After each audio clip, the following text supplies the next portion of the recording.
日前，中国空间站天河核心舱发射升空，准确进入预定轨道，任务取得成功。这标志着中国空间站在轨组装建造全面展开，为后续关键技术验证和空间站组装建造顺利实施奠定了坚实基础。同时，这不仅是中国向探索宇宙迈出的重要一步，也将推动世界各国在航天领域的合作。就在中国航天事业取得新进展后，美国方面也任命副总统哈里斯担任美国国家太空委员会主席，当中释放了怎样的信号？中美未来在航天领域是竞争大于合作，还是合作大于竞争？来看报道。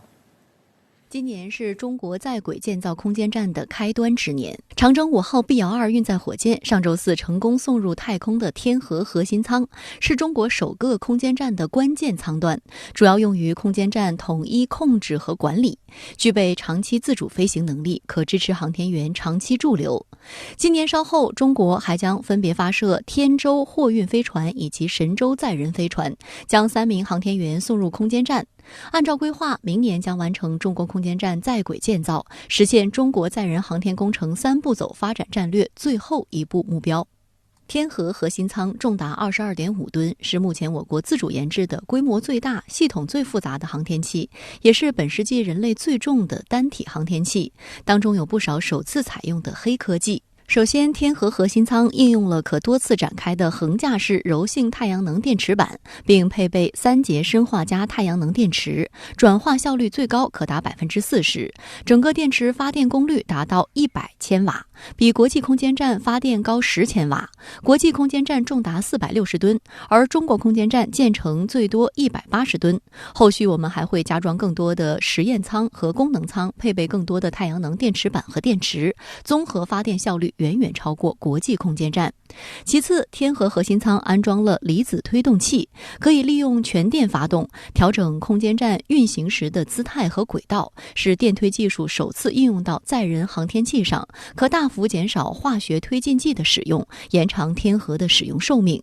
此外，正因为电力充足，天河核心舱可以同时进行多种科研项目，所以安装了16个科研机柜，并预留了升级空间，包括26个舱内载荷机柜装载空间、67个中小型舱外载荷接口，以及3个舱外大型载荷挂点和1个扩展试验平台，为以后的升级改造提供便利。相比之下，国际空间站10几个舱段之中，真正用于科研实验的舱段只有3个，最多可安装31个机柜。由于国际空间站将于2024年退役，因此中国空间站有可能在不久的将来成为近地轨道上唯一的太空站。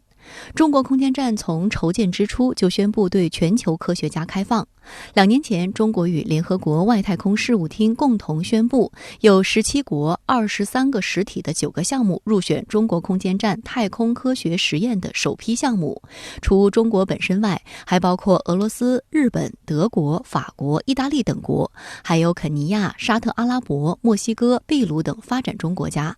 项目涉及太空天文学、微重力流体物理与燃烧科学、地球科学、应用新技术、太空生命科学与生物技术等领域。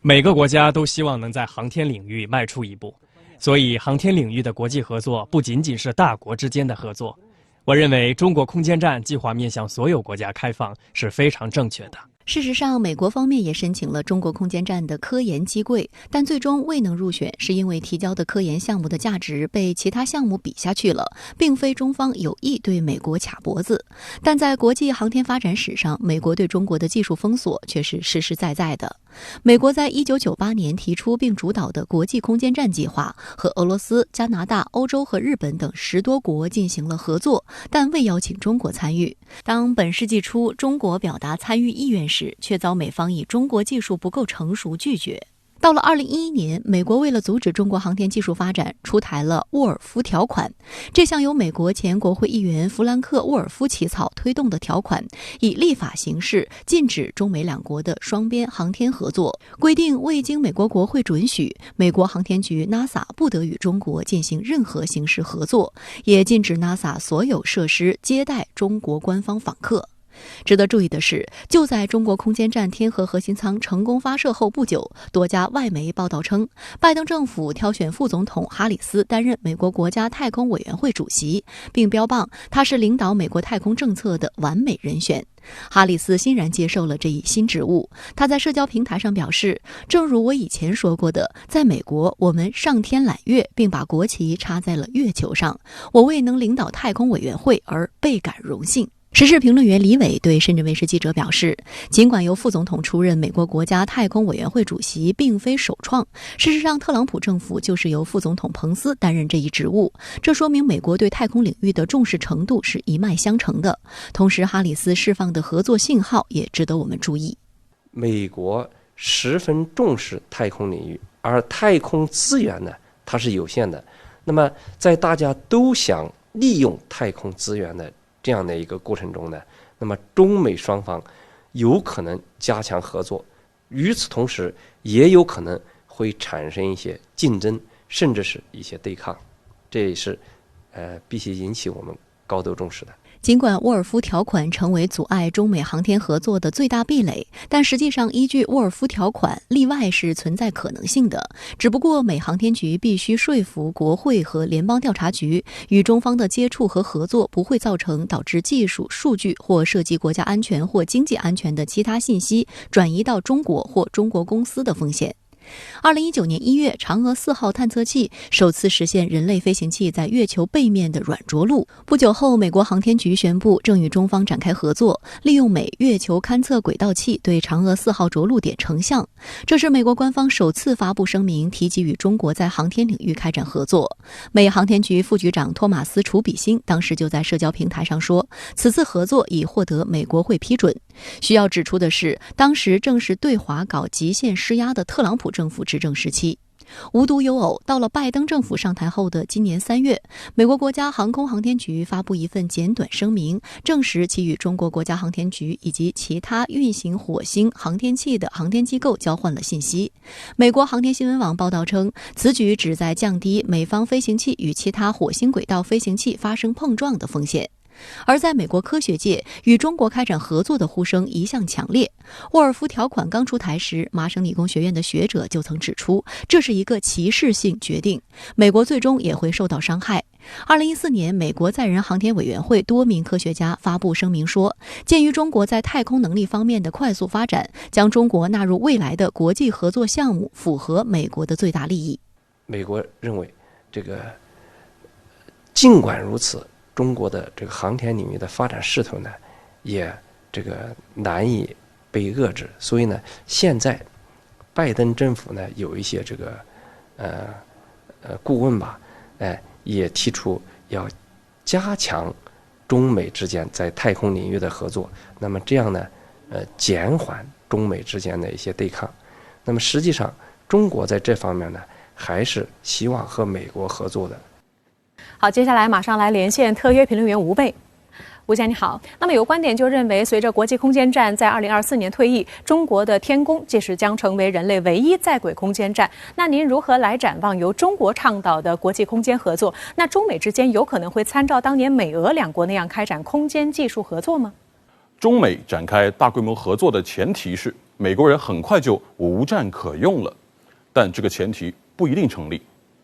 我个人估计美国人大概不会让国际空间站在2024年按期退休。自1998年开始建设，2010年完工投入全面运行，再到现在也不过20多年，各国对国际空间站的修修补补一直在进行。航天器讲究冗余设计，若无意外超期服役个5至10年完全没有问题。就以苏联当年的和平号空间站为例，从1976年开建到1999年部分停用，再到2001年受控坠毁，简直就是超长待机、超期服役的杰出代表。再从成本控制的角度出发，从零开始再建一套空间站，与维持现有的空间站延期退役所耗费的资金肯定不是一个量级的。所以我综合判断，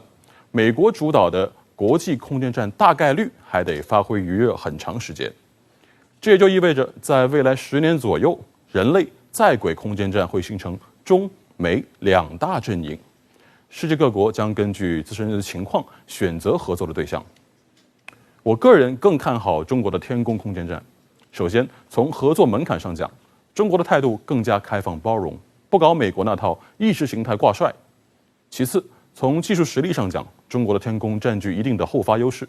空间站的科研冗余更大，更贴合目前国际上空间科学领域的大趋势。此外，中美之间除了技术壁垒，还有政治互信的问题。2011年5月，奥巴马总统在签署2011财年开支法案中夹带了一份旨在禁止中美之间航天合作的沃尔夫条款。美国人用夹带私货的方式单方面关上了中美航天合作的大门，